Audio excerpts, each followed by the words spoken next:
बातमी आहे नितेश राणे यांच्या वक्तव्यासंदर्भात आम्ही कुणाला घाबरत नाही, आमचा बॉस सागर बंगल्यावर आहे. नितेश राणे यांच्या वक्तव्याने नवी चर्चा. आम्ही कुणाला घाबरत नाही, आमचा बॉस सागर बंगल्यावर आहे असं म्हणत नितेश राणे यांनी खळबळजनक वक्तव्य केलेलं आहे.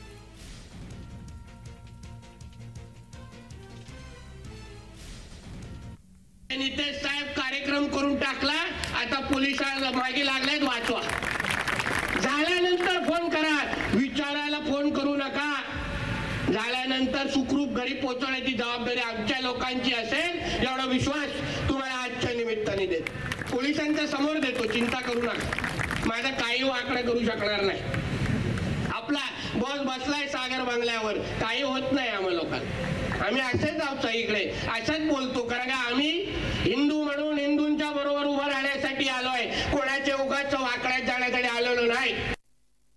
हे नवीन सरकारमध्ये हे जे काय झालंय सगळं इकडे तिकडे, त्याच्यानंतर कोणाचंही नियंत्रण राहिलं नाही.